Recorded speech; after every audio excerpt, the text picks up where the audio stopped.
시간입니다. 오늘 말씀의 제목은 하나님의 영광만 생각할 때 선명해지는 나의 선택, 이런 제목으로 말씀 전하도록 하겠습니다. 오늘 설교 제목을 잘 기억해 두셨다가 뭔가를 선택할 때 또는 어떤 상황에서 어떻게 해야 될지 결정할 때에 무엇보다도 하나님의 영광, 어떻게 하는 것이 하나님께 영광이 될까, 이거 하나만 딱 생각하게 되었으면 그렇게 고민스럽지 않을 것입니다. 하나님 아주 선명하게 우리들이 무엇을 선택하고 결정해야 될지를 가르쳐 줄 것이라고 저는 분명히 믿습니다. 오늘 우리는 그동안 참 오랫동안 묵상해 오던 디모데전서와 디모데후서 강해를 마치려고 합니다. 인생의 마지막 순간을 춥고 좁은 그 로마 감옥에 보내면서 이제 곧 참술당해 죽게 되는 사도 바울이 쏟아대는 마치 유언과도 같은 서신서의 마지막 부분을 오늘 우리가 볼 텐데, 말씀을 섬기는 설교자로서 그리고 목회하는 목사로서 너무나 은혜가 되고 도전이 되는 말씀이기도 합니다. 우리는 대부분 성도의 마지막 순간이 이렇게 되기를 기대하지요. 일평생 힘을 다해 하나님의 영광을 위해 살고 예수 그리스도의 장성한 분량까지 닮아가는 성화의 과정을 신실하게 이루어가고 성령의 도우심을 받아 복음을 전하고 교회를 세우고 영혼을 잘 섬긴 성도들의 마지막 순간이 그래도 안 믿는 사람들이 봐도 너무나 평안해 보이고 이런저런 복된 삶의 열매들이 가득하기를 우리는 다 기대합니다. 그런데 사도 바울의 마지막 모습은 우리의 기대와는 너무나도 다르지요. 일평생 힘을 다해 하나님의 영광을 위해 살고 이 땅에 살았던 그 어떤 성도보다도 주님의 모습을 가장 많이 닮아 있고 성령과 늘 동행하면서 복음을 전하고 이곳저곳에 교회를 세우고 수많은 영혼들을 섬긴 바울의 마지막 모습을 보면 우리의 기대와는 너무나도 다릅니다. 우리가 지난 시간에 본 것처럼 죽음을 앞두고 있는 바울의 곁에 그의 사랑하는 사람들이 하나도 없습니다. 자신이 너무나도 사랑하는, 그래서 믿음으로 낳은 아들, 이렇게 불렀던 디모데와 디도도 그 곁에 없습니다. 참 오랫동안 함께 복음과 교회를 섬겼던 데마와 같은 좋은 동역자도 세상을 사랑하여 자기 곁을 떠나버렸습니다. 일평생 사역을 할 때도 자신을 힘들게 하던 수없이 많은 대적들이 있었지만 그 마지막 순간까지 구리장수 알렉산더와 같은 사람이 일어나 또 바울의 마음을 다 뒤집어 놓았습니다. 우리가 생각할 때는 그것만 해도 충분히 괴롭고 고독하고 아플 것 같은데 오늘 본문을 보면 그 위에 또 다른 아픔이 하나 더해지는 것을 보게 되어집니다. 그렇지 않아도 너무나도 힘이 든데 또 힘든 문제가 그의 삶을 덮쳐오는 것이죠. 오늘 본문은 이렇게 시작합니다. 16절. 바울의 마음이 어떠했을까 한번 헤아려 보십시오. 내가 처음 변명할 때에 재판을 받으면서 자신에게 씌워진 죄목을 신문을 받고 또한 변호를 하는데 나와 함께한 자가 하나도 없고 다 나를 버렸다. 바울이 지금 자신의 처지를 보면서 기가 막힌 거예요. 그래도 누군가 한 사람쯤은 앞으로 나서서 이분은 그런 사람이 아닙니다. 내가 오랫동안 이분을 알고 지내는데 이분은 그런 죄를 지을 사람이 절대로 아닙니다. 그래도 누군가 한 사람은 그렇게 자기 곁에 딱 서서 변호해 줬으면 하는 것이 사람의 마음 아니겠습니까? 아무리 고통스럽고 억울한 상황에 처해 있다고 해도 그래도 한 사람 정도는 앞으로 딱 나서서 이분은 그럴 사람이 절대로 아닙니다. 내가 보증합니다. 이렇게 자신을 변호해 주기를 기대할 텐데 바울은 이렇게 자신의 아픈 마음을 토해 놓습니다. 내 곁에 서주는 사람 하나도 없구나. 나를 변호해 주는 사람 하나도 없구나. 우리 주님이 재판 받으실 때에도 똑같은 외로움을 느끼지는 않았을까 조심스럽게 묵상해 보았습니다. 우리 주님이 그럴 일은 없겠지요. 그런데 그냥 그런 생각이 들었습니다. 주님 곁에도 단 한 사람, 옆에 서주는 사람 없었습니다. 3년 동안이나 함께 동고동락했던 12명의 제자들 중에 단 한 사람도 주님 곁에 서서 아니라고, 이분은 절대로 그럴 분이 아니라고 자신을 변호해 주는 제자 하나 없이 한 제자는 자신을 은 30의 대적들의 손에 넘겨버렸고, 또 한 제자는 그 재판의 자리에 있었지만 오히려 나는 저 사람 모른다고, 나와 상관없는 사람이라고 무려 3번이나 그 자리에서 부인을 하고, 예수님 때문에 병 나은 사람이 어디 한둘입니까? 심지어 죽었다가 산 사람도 있어요. 그런데 그 마지막 순간에 주님 곁에 딱 서서 그분을 변호하는 사람은 단 하나도 없었습니다. 오히려 돈을 받고 거짓 증거하는 사람들만 그 법정에 가득한 것이지요. 인생의 연약함을 너무나도 잘 아시는 주님이시만, 그리고 모든 사람들 다 자기를 버리고 부인할 거 이미 다 아셨던 주님이시지만, 나와 함께하는 자가 하나도 없구나, 정말 모두가 다 나를 버렸구나, 심지어 아버지 하나님 마저도 엘리 엘리 라마 사박다니, 나의 하나님 어찌하여 나를 버리시나이까, 이렇게 쏟아낼 정도로 우리 주님은 혼자셨지요. 우리 모두가 다 경험하는 것이지만, 아픔이 하나 오면 그래도 믿음으로 버티고 이겨내려고 힘을 쓰지만, 그 아픔에 또 다른 아픔이 잇대어지고 더해지면 어느새 내 믿음도 연약해지고 흔들리고, 심지어 자기 연민까지 찾아오기 시작을 합니다. 내 인생에는 왜 이렇게 어려움이 많을까? 그런 순간에 꼭 생각해 보셔야 됩니다. 사도 바울의 마지막 모습이 어떠했는지, 그리고 우리 주님의 마지막 모습이 또 어떠했는지, 복음서와 그리고 디모데 후서에 이렇게 밝혀주는 모습을 보면서 하나님이 나에게 원하시는 모습이 뭘까? 이거 생각해 봐야지요. 오늘 본문의 사도 바울이 사람들 때문에 당하는 그 억울함과 외로움과 고독을 어떻게 다루고 있는가 잘 보시면서, 요즘 내가 사람들에게 받는 상처 혹은 그 과정 중에 내 안에 생겨는 자기 연민을 어떻게 다뤄내기를 하나님이 원하시는지 그 음성을 듣는 시간이 되기를 주님의 이름으로 축원을 드립니다. 먼저 첫 번째로, 자신을 변호해 주는 사람 하나 없이 모두가 다 나를 버렸다고 느껴지는 그 고독한 상황 속에서 바울이 그 주제를 어떻게 다뤄내기 시작하느냐. 16절 말씀을 다시 보면, 내가 처음 변명할 때 나와 함께한 자가 하나도 없고 다 나를 버렸으나 그들에게 허물을 돌리지 않기를 내가 원하노라. 제일 먼저 어떻게 합니까? 내가 그들에게 허물을 돌리지 않기를 원하노라. 자신을 위해 나서주지 않는 사람들, 심지어 자신을 버린 사람들에게 허물을 돌리지 않기로 마음을 딱 다잡은 것입니다. 아니 어떻게 단 한 사람도 나를 변호해 주지 않을 수 있냐 하고 그들의 허물을 찾아서 비난하지 않기로 마음을 정했다는 것입니다. 이게 결코 쉬운 일이 아니지요. 목회하면서 참 많이 봅니다. 이 땅을 살아가다가 이런저런 아픔이 있고, 그 아픔에 또 다른 아픔이 잇대어지고 더해지기 시작하면, 너무나 많은 분들이 평생 그러지 않았어요. 그런데 그 가운데 속에 그 허물과 그 원인을 다른 사람들에게 돌릴 때가 얼마나 많은지 모릅니다. 내 힘든 마음을 누구 때문이다 하고 억울함을 쏟아놓을 때가 참 많고, 내 아픈 마음을 그 사람이 제대로 헤아려 주지 못한다, 이해해 주지 못한다고 생각이 되면, 내가 너한테 어떻게 해줬는데 나한테 이럴 수 있느냐 하면서 섭섭함을 쏟아놓을 때도 너무너무 많지요.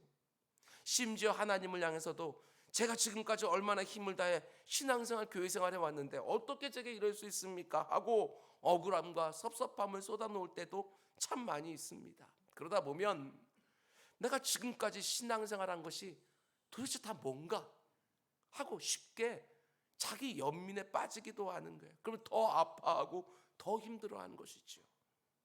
바울은 어떻게 합니까? 내가 처음 변명할 때 나와 함께한 자가 하나도 없고 다 나를 버렸으나, 이렇게 말하고 있는 것을 봐서 마음이 힘든 것은 사실이에요. 내가 너희들에게 어떻게 해왔는데 어떻게 단 한 사람도 나를 변호해 주는 사람이 없냐. 그 억울함과 섭섭함에 마음 깊은 곳에서 어쩌면 자기 연민의 감정들이 올라오는지도 몰랐겠습니다. 내가 일평생 도대체 뭘 한 건가? 그 고생을 하면서 영혼들과 교회들을 섬기고 하나님을 위해 살았는데 이 감옥까지 무려 3번이나 갇힐 정도로 이때까지 복음을 섬기고 영혼들을 섬겼는데 이게 도대체 뭔가? 아무리 신실한 믿음의 사람 바울이라도 인생 아닙니까? 어떻게 사람들을 향한 억울함과 하나님 향한 섭섭함이 조금도 안 생길 수 있었을까?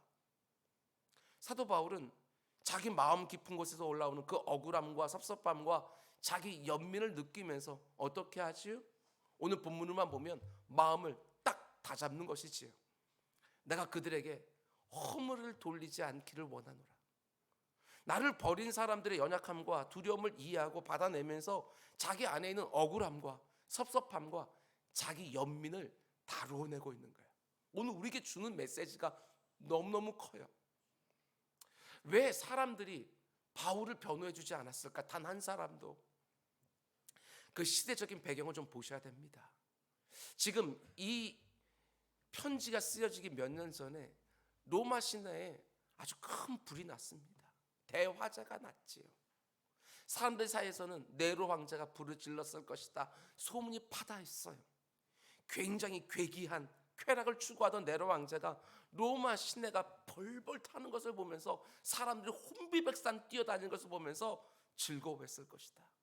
대부분 사람들이 그렇게 추측을 했어요. 그때 네로 황제가 그 성난 민심을 돌리기 위해서 어떻게 합니까? 교회와 성도들을 속죄양으로 삼았습니다. 그리스도인들이 불을 질렀다, 내가 아니고. 그리고 그 음모는요 완전히 성공하지요. 왜냐하면 그 당시 로마 시민들이 그리스도인들을 좋아하지 않았기 때문에 그렇습니다. 그게 3가지 정도 이유를 들 수 있는데, 첫 번째, 그리스도인들은요 로마 황제를 숭배하지 않았어요. 모든 사람들이 로마 황제에게 절을 했는데 그리스도인들은 그렇게 할 수가 없지요. 우리들의 주는 오직 한 분밖에 안 계신다 하면서 거절했어요. 그들과 다르게 사는 거예요. 두 번째로, 주님이 제정하신 성찬식에서 우리 주님 말씀하지 않으셨습니까? 이 떡은 나의 살이요, 이 잔은 나의 피다. 이 말이 그들에게 오해가 되어서 그리스도인들을 가리켜 마치 식인 풍습이 있는, 그렇게 오해를 했습니다. 그리고 로마 사람들이 그 당시 보편적으로 즐기던 성적이고 이교도적인 오락 문화도 그리스도인들은 함께 할 수가 없는 것이지요. 단호하게 거절했습니다. 그래서 로마 사람들은 그리스도인들의 이질감을 느끼고 그들을 비난하고 또한 의심하고 함께 할 수 없는 사람들로 생각하고 하고 있었던 것이지요. 그걸 잘 알고 있었던 네로 왕제가 교회와 성도들에게 로마 화제의 책임을 딱 돌렸을 때 많은 로마 시민들이 교회와 성도들을 핍박하는 것을 마땅하다고 여긴 거예요. 그런 상황 가운데 사도 바울이 지금 재판을 받고 있거든요. 그런 상황 가운데 기독교 복음 증거에 일평생 앞장섰던 누구라도 그 첫 번째로 바울을 꼽을 텐데, 그를 변호하기 위하여 앞으로 나선다 쉽지 않았을 것입니다. 사도 바울은 그들의 두려움을 이해하고 받아낸 것이지요. 왜 너희들은 나처럼 순교당할 각오를 하지 못하느냐, 이렇게 말하지 아니하고 내가 그들에게 허물을 돌리지 않기를 원하노라 마음을 정한 것입니다. 오늘날 우리가 살아간 이 사회를 보십시오. 나의 연약함에 대해서는 너무나도 관대하고 다른 사람들의 연약함에 대해서는 아주 엄격하지 않습니까? 여기저기서 내로남불 천지입니다. 내가 그렇게 하는 것은 얼마든지 이유가 있고, 그런데 다른 사람들이 그렇게 하는 것은 도무지 이해하려고 하지 않습니다. 바울은 그렇게 하지 않지요.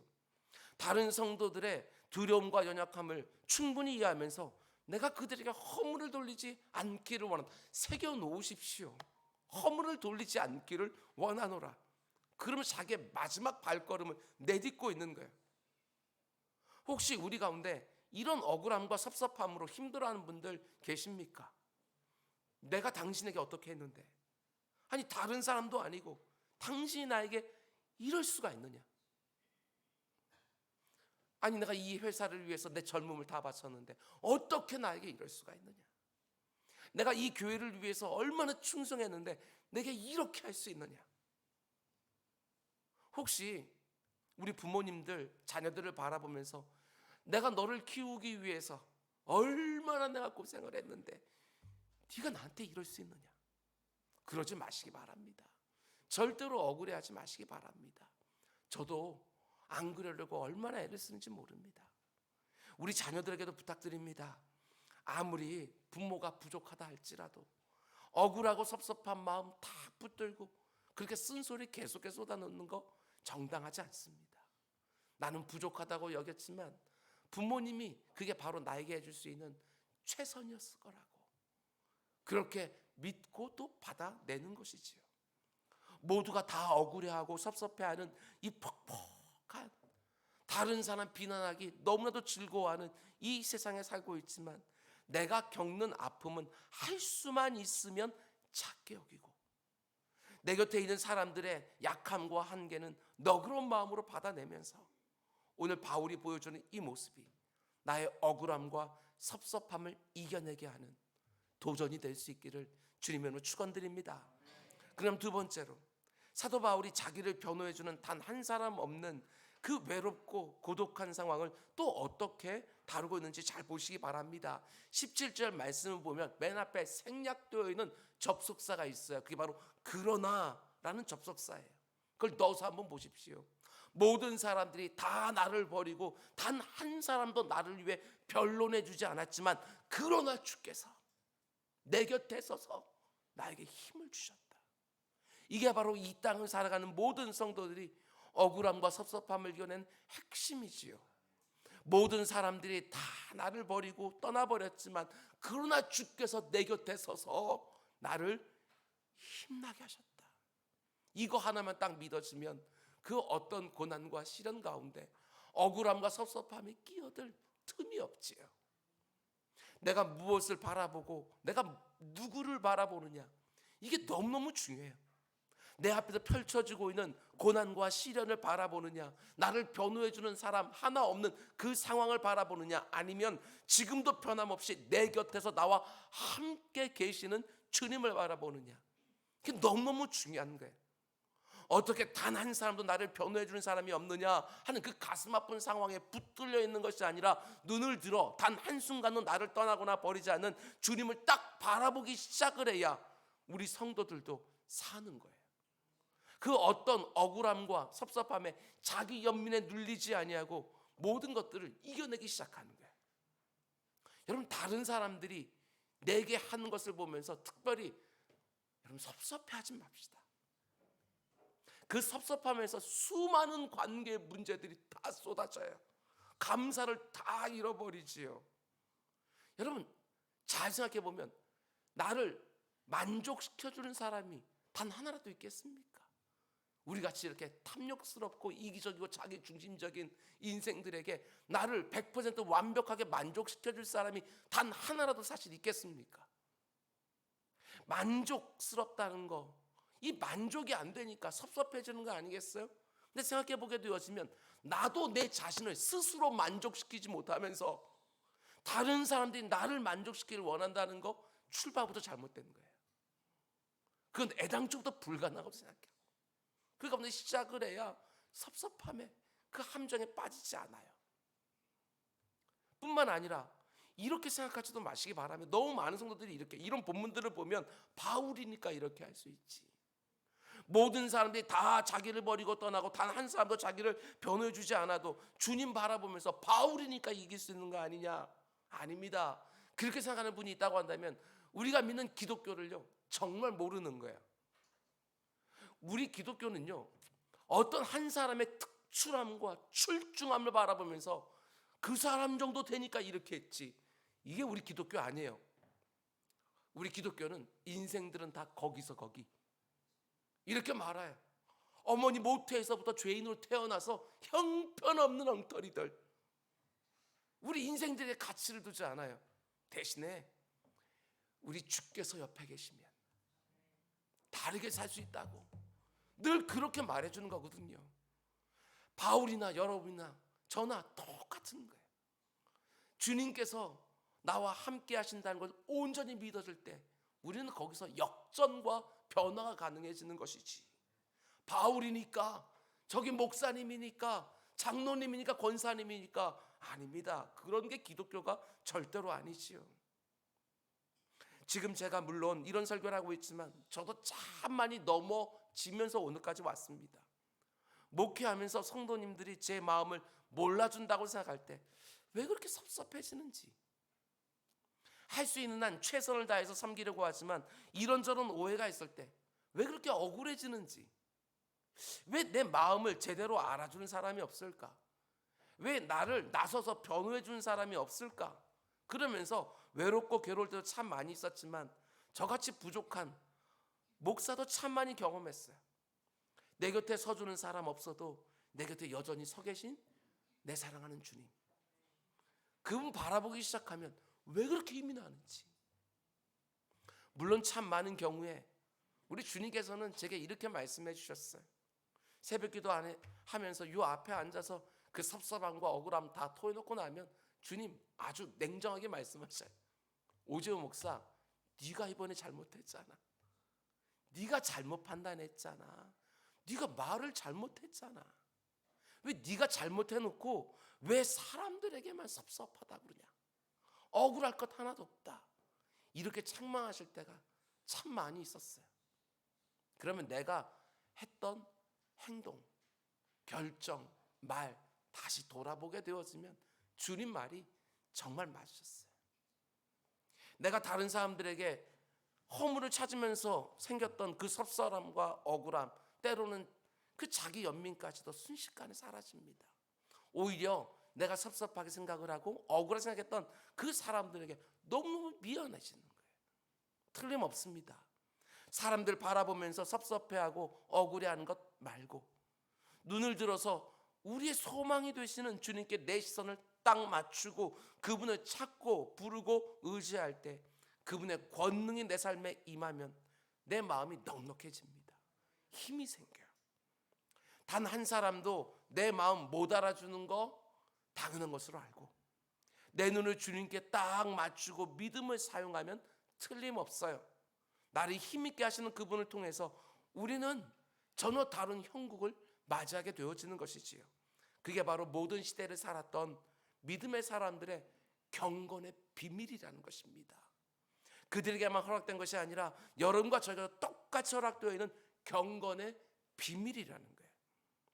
사람에게 실망하고 낙심하는 것 정당하지 않습니다. 내 마음에 이런저런 섭섭함과 억울함이 들 때마다 그러나 주께서 내 곁에 서서, 이 고백이 있으면 우리는 그 사람들 또 받아내면서 이해하고 그리고 더 넉넉하게 주님 닮은 모습으로 이 땅 살아가게 되어지는 것이지요. 사도 바울이 오늘 쏟아내었던 그러나 주께서 내 곁에 서서 나를 힘있게 하셨다. 이 간증들이 우리 삶 가운데 가득가득해지기를 주님의 이름으로 축원드립니다. 그럼 이제 마지막 세 번째로, 저는 이 부분이요 오늘 본문과 디모데 전후서의 핵심이라고 보았습니다. 좀 길게 말씀드리려고 합니다. 바울이 그 외롭고 괴로울 것 같은 그 마지막 순간을 어떻게 바라봅니까? 18절. 사실상 이 18절이요 디모데 전후서의 마지막 구절이에요. 그 뒤에는 문안이에요. 18절로 모든 메시지는 다 끝나거든요. 자기 고백도 다 끝나게 되었어요. 그럼 어떻게 바울이 이 디모데 전후서를 마치고 있느냐? 18절. 주께서 나를 모든 악한 일에서 건져내시고 또 그의 천국에 들어가도록 구원하시리니 그에게 영광이 세세무궁하도록 있을지어다. 아멘.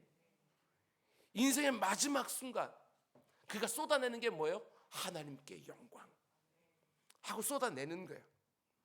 자기 인생에 주어져 있는 하나님의 목적을 다시 선명하게 하니까 그 모든 고난과 시련과 배신과 억울함과 섭섭함이 싹 사라지는 거예요. 그에게 영광.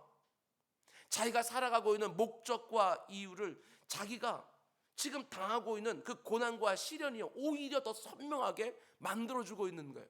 내가 왜 살고 있는지 그 고난과 시련이 오히려 더 선명하게 만들어주고 있어요. 이게 중요한 거예요. 내 인생의 목적이 뭐지? 내 존재 이유가 뭐지? 하고 이렇게 그냥 생각하는 게 아니라 고난과 시련이 쫙 오고 모든 것이 다 사라지게 되어지고 그 순간에 선명하게 내 존재 목적이 뭐지? 내가 살아간 이유가 뭐지? 이게 선명해지기 시작하는 거예요. 이게 굉장히 신비한 거예요. 비록 마지막 순간 로마의 감옥에 갇혀 있지만 이제 곧 목이 잘려 순교하겠지만 비록 내 곁에 나를 변해준 사람 하나도 없지만 그 순간에도 내 인생의 목적인 하나님의 영광을 딱 생각하니까 모든 것이 선명해져요. 담에서 도상에서 부활하신 주님을 만난 그 순간부터 지금까지 하나님의 영광만 생각하며 살아왔지만 우리 인생들은요, 살다 보면 자꾸 이상한 잔가지들이 나요. 내 인생 가운데. 여러분과 저도 그렇지 않습니까? 여러분과 저에게 고난이 없고 실패가 없고 아픔이 없이 그냥 평범한 일상을 살 때는 이것도 너무너무 중요해. 저것도 너무너무 내게 필요해. 하나님, 다른 것은 몰라도 이거는 제가 포기 못합니다. 이거 없으면 좀 못 삽니다. 계속해서 이것저것 다 붙들고 살게 되어지는 거예요. 평안할 때는. 그런데 이런저런 고난을 딱 만나면 어떻게 되지요? 선명해지지요. 정말 선명해져요. 절대로 포기할 수 없다고 여겼던 많은 것들이, 그래, 이것 없어도 살 수 있겠구나. 저것도 내려놓을 수 있겠구나. 얼마든지 포기할 수 있겠구나. 이런 깨달음이 생기는 거예요. 그게 전부가 아닙니다. 동시에 내가 절대로 모든 것 다 잃어버려도 절대로 포기할 수 없는 것들이 뭔지도요, 선명해져요. 사도 바울처럼 주님이 영광 받으신다면 얼마든지 하고 모든 것을 받아내게 되어지는 거예요. 나를 향한 하나님의 부르심, 존재의 목적, 내가 살아가는 이유, 이런 것들이 고난과 시련을 통과하면서 선명해지는 거예요. 이게 하나님께 영광이 되나?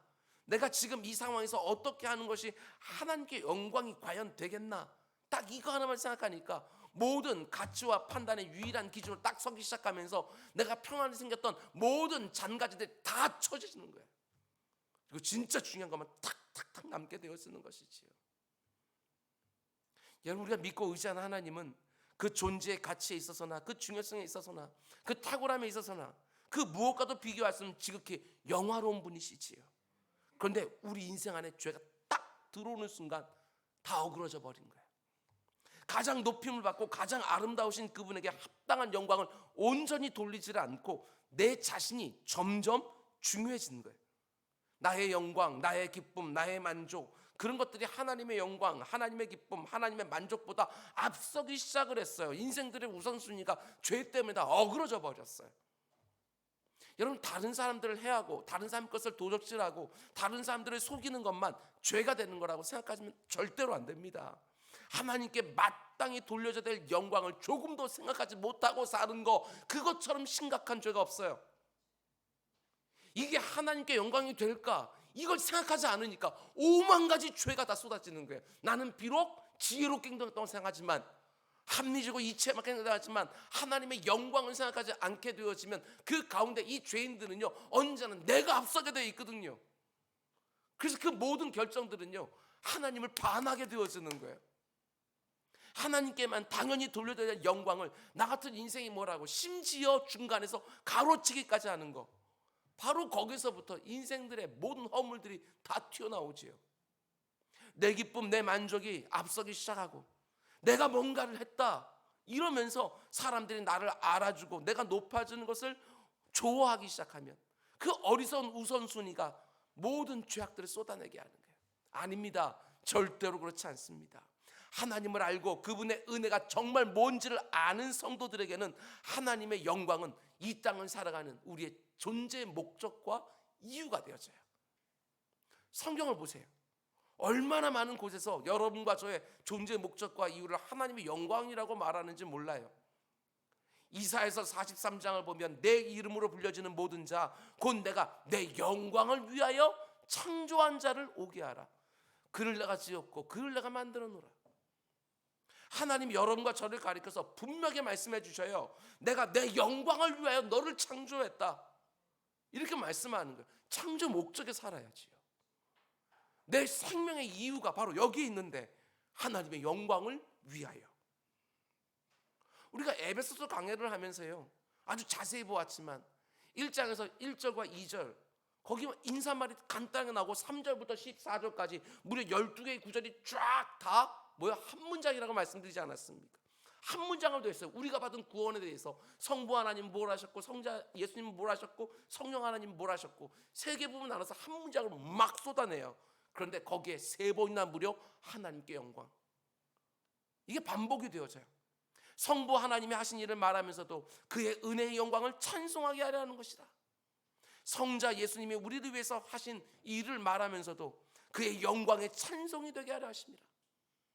성령 하나님이 하신 일을 말하면서도 그의 영광을 찬송하게 하려 하십니다. 하나님이 자격 없는 우리를 구원해 주시고 이렇게 많은 은혜를 주시고 자신의 자녀로 삼아 주신 것은 그의 영광을 찬송하게 하려 하십니다. 한 문단 안에서 무려 3번이나 말하고 있는 거예요. 그런가 하면 이 구절도 보십시오. 기가 막혀요. 우리가 너무너무 잘 아는 마태복음 5장 산상수훈을 보면 우리 주님 말씀하십니다.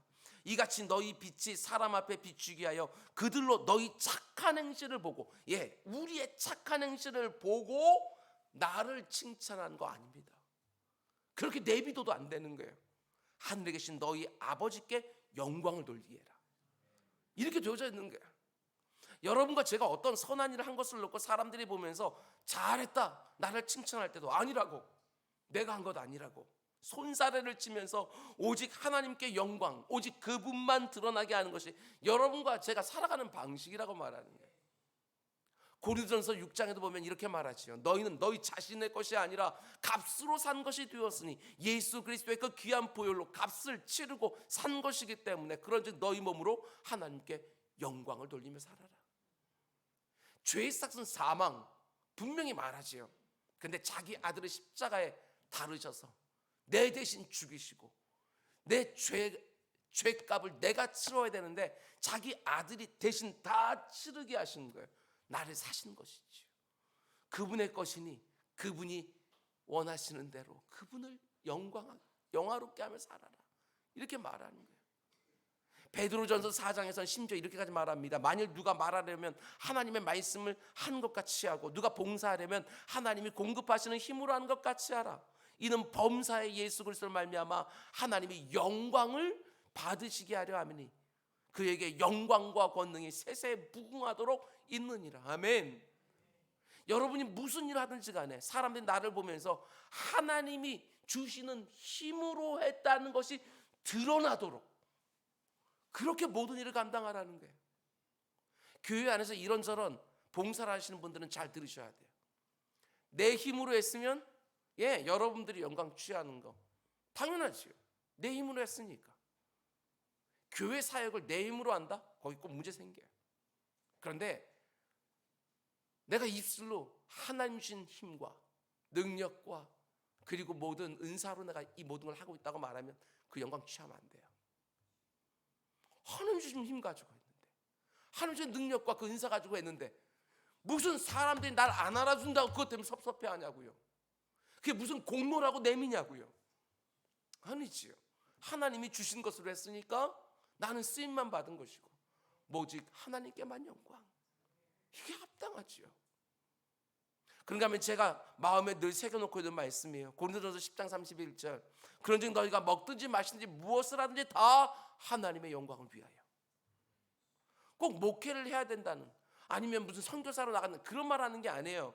교회와 관련된 어떤 일에서만 그런 게 아니라 무엇을 하든지 간에, 아니 내 삶의 가장 기본이 되고 늘 반복되는 먹는 것 마시는 것 하나까지도 하나님의 영광을 위하여. 아무리 사소해 보이는 일이라든 아무리 일상적인 일이라도 사람들이 주목해주든 주목해주지 않는 일이든 아무 상관없이 하나님의 영광을 위하여 그 일을 하는 거, 그게 바로 여러분과 제가 이 땅을 살아가면서 제일 첫 번째로 놓고 살아가야 되는 주제라는 거예요. 그럼 혹시 여러분들이 이런 말씀을 들으면서 이런 성경 구절들을 보면서 마음이 조금 불편해지는 분들이 계실지 모르겠어요. 하나님은 왜 자신의 영광만 위해서 살라고 하시나? 나도 이런저런 영광과 인정과 찬사도 좀 받고 싶은데 왜 하나님 자신만 영화롭게 하면 살라고 하시나? 하나님 너무 이기적인 거 아니신가? 다 독차지하려고 하신다. 그렇지 않습니다. 그런 뜻이 아니에요. 여러분과 제가 하나님의 영광을 위해 살고 하나님을 영화롭게 하면서 산다고 말하는 것이 하나님께 무슨 도움을 드린다든지 보탬이 된다든지 무슨 유익을 끼친다든지 그런 말 절대로 아니에요. 하나님은 여러분과 제가 그렇게 안 해도요 이미 영광으로 충만하신 분이셔요. 우리가 하지 않더라도 돌멩이를 들어서 자신을 찬송하게 하시는 분이 바로 그분이셔요. 그러나 여러분과 제가 하나님을 영화롭게 살 때 이 초라한 인생이 함께 영화로워져요. 내가 하나님을 영화롭게 할 때 하나님이 나를 영화롭게 해줘요. 내 스스로 내 영화를 내가 챙기는 것이 아니고, 내가 그걸 추구하는 게 아니고, 오직 하나님만 영화롭게 하려고 하면 내 인생을 하나님이 존귀하게 만들어주셔요. 이게 우리예요. 하나님만 영화롭게 하고 나는 아무렇게나 해도 된다, 이런 의미가 절대로 아니지요. 하나님을 영화롭게 하며 살아야 우리 인생에 살아야 될 대로 제대로 사라지는 거예요. 하나님의 영광과 나의 영광이 따로따로가 아닙니다. 우리들의 기쁨은요, 오직 하나님이 영화롭게 되어지는 것 가운데 우리 모든 기쁨이 담겨 있고, 내 인생의 가치와 내 모든 영광과 내 모든 인생들의 존귀가 다 하나님이 영광 받는 것인 것 같은데 같이 맞물려 있는 것인데, 죄가 들어와서 따로따로 분리해 놔 버렸어요. 내 영광을 내가 스스로 취해야 되는 것처럼 이렇게 되어버린 거예요. 아닙니다.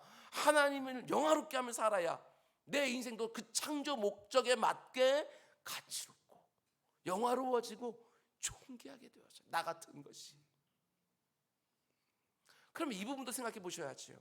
그러면 우리가 어떻게 살 때 하나님 영광을 받으실까? 참 많은 사람들이 대단한 일을 해놓고, 뭔가 근사한 일을 해놓고 사람들 앞에 간증을 하며 하나님이 다 하셨습니다, 오직 하나님께만 모든 영광을 올려드립니다, 이런 것만 생각하지만 그렇지 않습니다. 그런 상황은 내 인생에 몇 번 있지 않아요. 잘 들으시기 바랍니다. 이럴 때 하나님이 영광을 받으시고 영화롭게 되는 것이지요. 여러분과 제가 뭘 하든지 간에 하나님을 너무너무 좋아하면서 그분을 기쁘시게 하려는 그 순전한 목적 딱 하나만 붙들고 어떤 일을 하면 그게 바로 하나님을 영화롭게 하는 것이 되어져요.